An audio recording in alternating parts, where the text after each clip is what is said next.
السلام عليكم ورحمة الله وبركاته.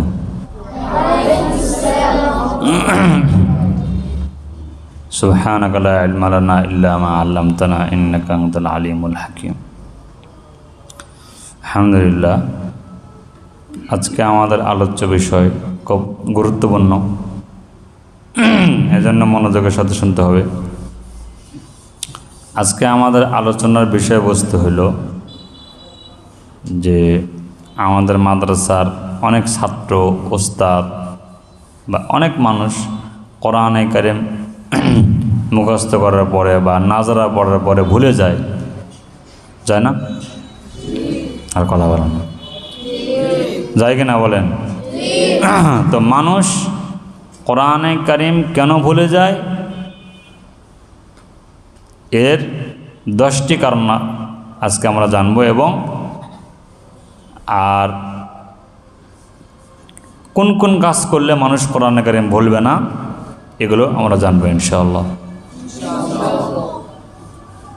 তো মানুষ কোরআনে কারিম ভুলে যায় কটি কারণে বলেন তো? 10টি কারণে। 1 নাম্বার, চুরি করা। কারোর মধ্যে যদি কি অভ্যাস থাকে, আরে বা কথা বলো না কেন, এরা চুরি করার অভ্যাস থাকে, বলেন কারোর মধ্যে যদি কি থাকে বলো না কেন, চুরি করার অভ্যাস থাকে, তার কোরআনে কারিম ইয়াদ থাকবে না। একজন ওস্তাদকে এখানে থাকতে বলেন, সামনে থাকতে বলেন, যে কোনো একজন। তো 1 নম্বর কি ব্যাপারে বলেন তো? চুরি করা। সবাই বলে না কেন? 1 নম্বর কি? চুরি করা। 2 নম্বর, মিথ্যা কথা বলা। কি বলা বলেন? মিথ্যা কথা বলা। বহু ছাত্র আছে আমাদের মিথ্যা কথা বলার অভ্যাস আছে না নাই বলেন?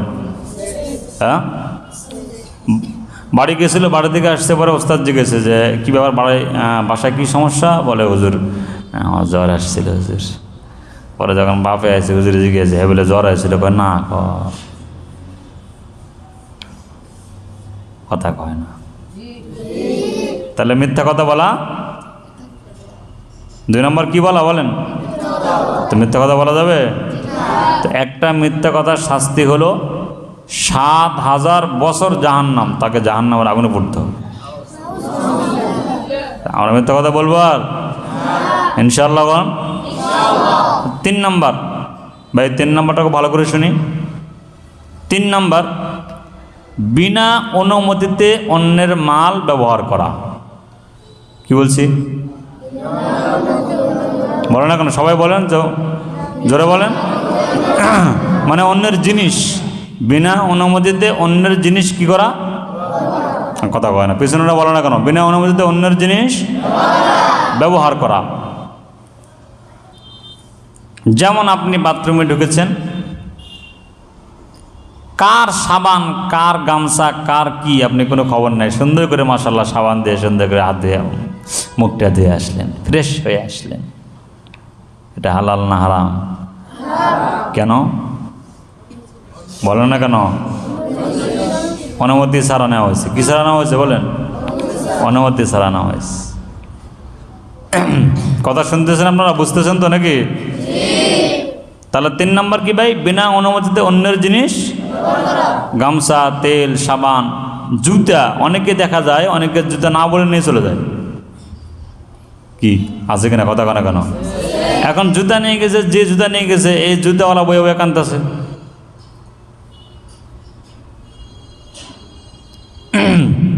আপনি না বলে যে নিয়ে গেছেন, সে যে কষ্ট পেয়েছে এই জন্য আপনার কবরে গুনাহ হবে। তাহলে 3 নম্বর কি ভাই? বিনা অনুমতিতে অন্যের জিনিস। আমরা কি অনুমতি ছাড়া কারো জিনিস ব্যবহার করব? ইনশাআল্লাহ বলো না কেন? 4 নম্বর, হারাম খানা খাইতে থাকা। কি খানা? কথা কয় না। হারাম খানা। কি খানা বলেন? মানে হারাম খাবার। কি খাবার? অনেকের আব্বুরা আছে যারা ব্যাংকে চাকরি করে, আছে না? কথা কয় না কেন? সুদের সাথে জড়িত। হালাল না হারাম? কথা কয় না, আসতে কয়। সুদ কি হালাল না হারাম? কে বলছেন? আল্লাহ। কে বলছেন বলেন? তাহলে বোঝা গেল 4 নম্বর কি? হারাম খানা। কি খানা বলেন?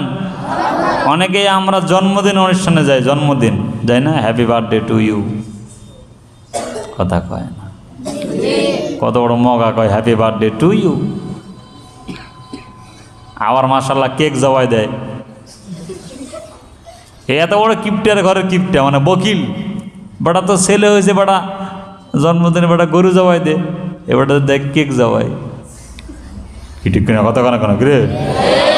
সুবিধাবাদ জিন্দাবাদ। কেকের দাম 300 টাকা, গরুর দাম 30,000 টাকা, 50,000 টাকা, এটা খরচ করে না, সামান্য বস্তু কিনে আয় না। হ্যাঁ, জন্মদিন, হ্যাপি বার্থডে টু ইউ, নাউজুবিল্লাহ কন।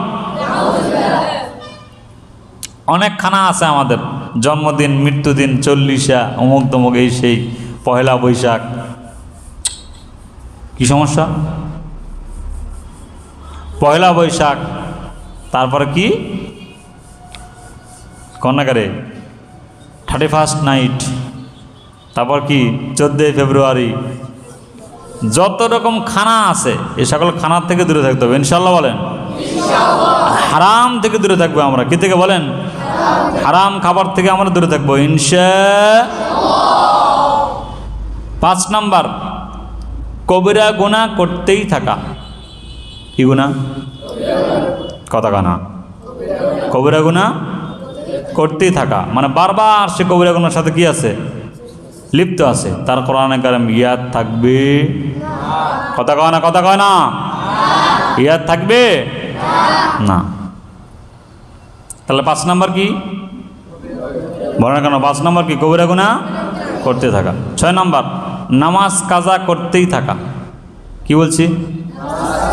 বহু ছাত্র আছে মাদ্রাসায় তাহাজ্জুদ পড়ে কিন্তু বাসায় গিয়ে ফজর নামাজ পড়ে না, কথা কয় ঠিক না বেটি? কথা কয় না কেন কিরে? তো নামাজ কাজা করতেই থাকা। কেউ যদি নিয়মিত নামাজ কাজা করতে থাকে তা কোরআনে কারিমে ইয়াদ থাকবে। 7 নাম্বার, ওস্তাদজি অসন্তুষ্ট থাকা। কি বলছি বলেন তো? এটা আমি যে ওস্তাদের কাছে কোরআন শিখতেছি সে ওস্তাদ যদি আমার উপরে কি থাকে? কথা কয় না, অসন্তুষ্ট, তাহলে আমার কোরআনে কারিম ইয়াদ থাকবে না। এটা খুব খেয়াল করতে হবে। ওস্তাদ সন্তুষ্ট হলে এটা আপনার জীবনের মধ্যে বরকত বেশি, ফায়দা বেশি, কথা কয় না। হ্যাঁ, আমাদের মাজাহিরে আলম সাহারানপুর, মাজাহিরে আলম সাহারানপুর নামে একটা মাদ্রাসা আছে। এখানের এক মুহাদ্দিস ছিলেন আব্দুর রহমান কামালপুরি রহমতুল্লাহ আলাইহি। কি নাম বলছি? ওনার একটা বড় অভ্যাস ছিল, ভালো করে শোনেন, ওনার একটা বড় অভ্যাস ছিল, উনি প্রত্যেকটা বন্ধের মধ্যে ওনার সমস্ত ওস্তাদের সঙ্গে উনি সাক্ষাৎ করতেন। আসতে কন, হ্যাঁ, কি অলস। একবার ঘটনাক্রমে উনি ওনার মক্তবের ওস্তাদের সঙ্গে সাক্ষাৎ করেন নাই। কার? কোন ওস্তাদ? আর কথা পিছনরা কথা কেন? কোন ওস্তাদ বলো না কেন? মক্তবের ওস্তাদের সঙ্গে উনি সাক্ষাৎ করেন না, চলে গেছে, সময়ের অভাবে পারে নাই। উনি বড় মুহাদ্দিস ছিল। তো মাদ্রাসায় যাওয়ার পরে উনি ছাত্ররা মাসালা জিজ্ঞেস করলে উনি বলতে পারেন না। বুখারীর মতো কিতাব ওনার মুখস্থ, কিন্তু কিছু বলতে পারে না। পরে উনি ভালো করে চিন্তা ফিকির করে মোরাকাবায় যখন বসছেন তখন বুঝছেন যে আমার মক্তবের ওস্তাদের সঙ্গে তো আমি সাক্ষাৎ করতে পারি না। তখন এবার হযরতের কাছে চিঠি পাঠিয়েছেন, হযরত আমি ইচ্ছা করে দেখা করি নাই, এটা নয়, আমি সময় পাই নাই, একটু ব্যস্ত ছিলাম, ব্যস্ততার কারণে পরে আর সময় হয় নাই, এই জন্য দেখা করি নাই, আমাকে মাফ করে দেন। তো আব্দুর রহমান কামালপুর রহমতুল্লাহ আলাইহি বলে, আমার ওস্তাদের কাছ থেকে ক্ষমা চাওয়ার পরে পূর্বের চেয়ে আল্লাহ আমাকে 70 গুণ আরও এলেম বেশি বাড়াইয়া দিয়েছে। 8 নাম্বার, পিতামাতা অসন্তুষ্ট থাকলে। কি বলছে বলেন? আব্বু আম্মু যদি কি থাকে? কথা কয় না, কি থাকে বলো না কেন? কি থাকে? অসন্তুষ্ট থাকে। এই সন্তানের কোরআনে কারিম ইয়াদ থাকবে না। 9 নম্বর, কোরআনে কারিমের সঙ্গে বেয়াদবি করা। এদিক খেয়াল করেন, কোরআনে কারিমের সঙ্গে কি করা বলেন? বেয়াদবি করা। এ কোরআনে কারিমের সাথে বেয়াদবি করা মানে সবচেয়ে বড় বেয়াদবি হলো কোরআনে কারিম খুলে রেখে গল্প করা। বলেন সবচেয়ে বড় বেয়াদবি কি? বলেন, হ্যাঁ এর কথা বলো না কেন? সবচেয়ে বড় বেয়াদবি কি কি? সবাই বলেন, সবাই বলেন। কোরআনে কারিম খুলে রেখে গল্প করা। সবাই বলেন, কি বলছি? সবচেয়ে বড় বেয়াদবি কি বলেন তো? অথচ কোরআনে কারিমকে আদনা থেকে আদনা ইজ্জত করছেন বিশরে হাফি, যিনি 24 ঘন্টা মদের আড্ডাখানায় কাটাইত। কোথায়? মদের আড্ডাখানায়। তো একদিন মদের আড্ডাখানায় যাইতেছে, তো রাস্তায় একটা ছোট্ট কাগজের টুকরা পুড়ে পেয়েছে, এটার নাম লেখা আছে বিসমিল্লাহ।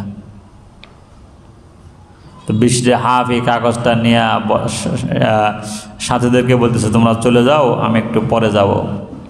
তো উনি এটা ওনার মার কাছে নিয়ে আসছেন, নিয়ে এসে বলে, মা এই যে কাগজে যে নাম লেখা আছে না, এটা কার নাম? তো বিশরে হাফের মা বলছে, এটা তোর মালিকের নাম, যে মালিক তোরে তৈরি করছেন। আমাদের মালিকের নাম কি? আসতে কয়। হ্যাঁ। তো বিশরে হাফি এটা শোনার পরেই কাগজের টুকরাটাকে সুন্দর করে যেখানে বিসমিল্লাহ লেখা আছে এখানে উনি আতর লাগাই দিয়েছেন, উঁচু জায়গায় রাখছেন। এই যে এতটুকু ইজ্জত করছেন, এই ইজ্জত করার কারণে পিছলি জিন্দগির সব গুনাহ আল্লাহ বিশরে হাফির মাফ করে দিয়েছেন। কেন?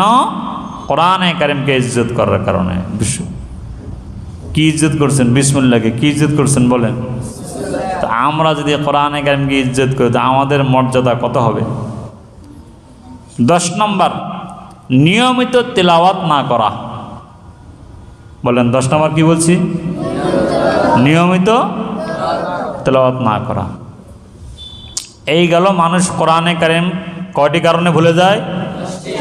1 নম্বর, বলে না কেন? 1 নম্বর কি? চুরি করা। 2 নম্বর, 3 নম্বর বিনা অনুমতিতে অন্যের জিনিস ব্যবহার করা। 4 নম্বর হারাম খানা খাওয়া। বলেন 4 নম্বর কি? 5 নম্বর কবিরা গুনাহ করতে থাকা। বলেন 5 নম্বর কি? করতেই থাকা। বলেন কি বলছি? 5 নম্বর কি? 6 নম্বর নামাজ কাজা করতেই থাকা। 7 নম্বর কি? ওস্তাদজি অসন্তুষ্ট থাকা। 8 নম্বর কি? পিতামাতা। 9 নম্বর কি? কোরআনে কারিমের সঙ্গে সবচেয়ে বড় বেয়াদবি কি? বলো না কেন? কি? কোরআনে কারিম খুলে কি করা? বলো না কেন? গল্প করা। 10 নম্বর কি?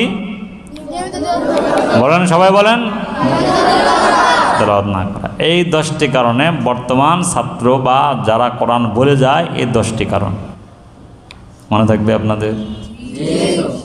এবার আসেন, যে কয়টি কাজ করলে আপনি কোরআনে কারিম ইনশাআল্লাহ মওত পর্যন্ত ভুলবেন না, এরকম কাজ করতে হবে 7টি। কয়টি?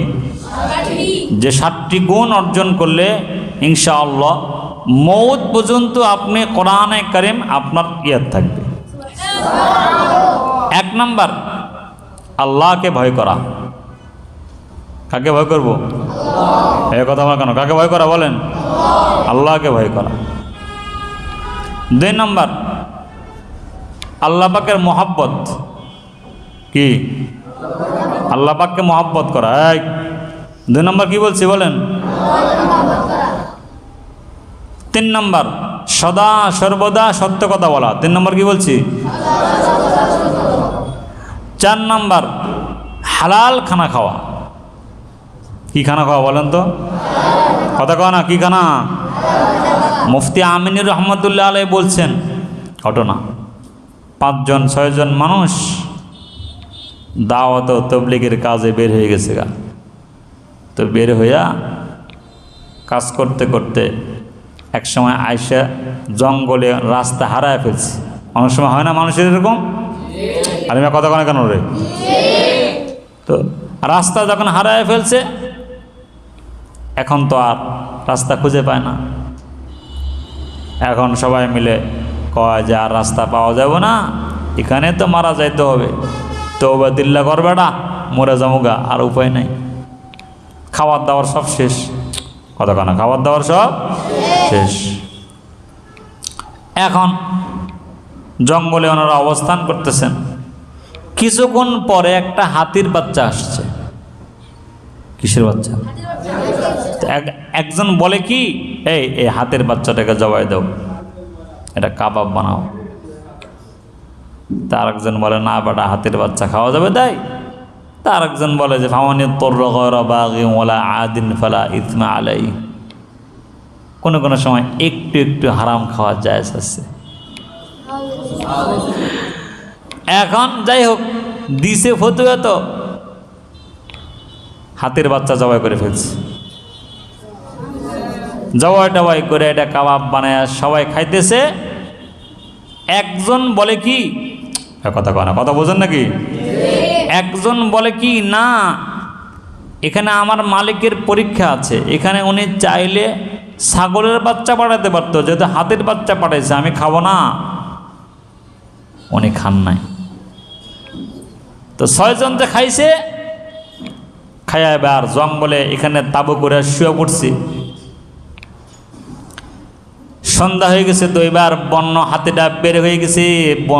বনের হাতি, দুর্দান্ত সাহসী হাতি, বের হয়ে দেখে তার বাচ্চা নাই। বাচ্চার তালাশে হাতি বের হয়ে দেখে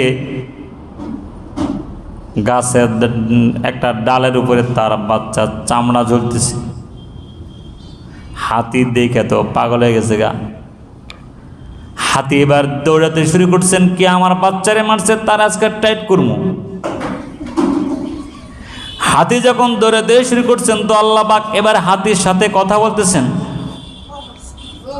আল্লাহ তাআলা বলতেছেন, এই হাতি, ওখানে কিন্তু সবাই তোমার বাচ্চার গোশত খায় নাই।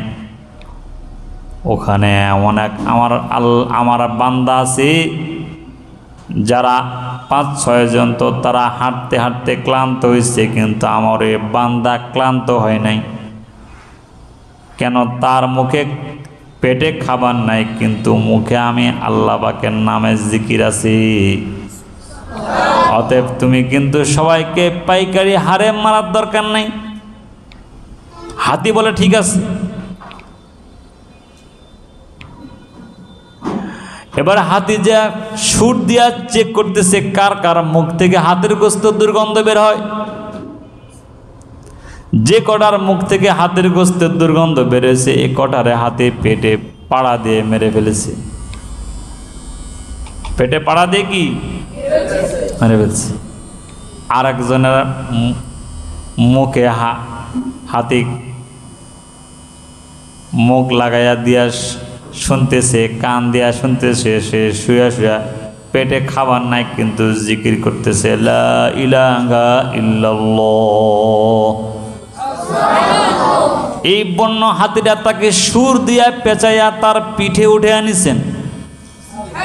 হাতি এবার তার সাথে কথা বলতেছে যে আপনার কোনো টেনশন নাই, আপনার মালিক আমাকে আপনাকে মেহমানদারি করাতে বলছে।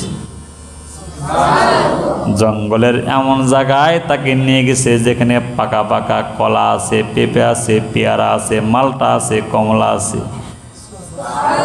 হাতি তারা শুধু মেহমানদারি করছে তা নয়, এই ইস্তেকামত হারাম থেকে বাঁচার কারণে আল্লাহ এই হাতি তাকে মেহমানদারি করে তার বাড়ির রাস্তা পর্যন্ত তাকে পৌঁছায় দিছি। হালাল খাবারের বরকত। 5 নম্বর, অধিক পরিমাণে ইস্তেগফার পড়া। বলেন কি বলছি? অধিক পরিমাণে। যার জীবনে যত ইস্তেগফার বেশি, তো কিয়ামতের ময়দানে আল্লাহর রসুল বলেন, কিয়ামতের ময়দানে আল্লাহ তাআলা তাকে সুস্বাগতম বেশি দিবেন, তাকে ধন্যবাদ বেশি দিবেন, তাকে ইস্তেকবাল বেশি দিবেন।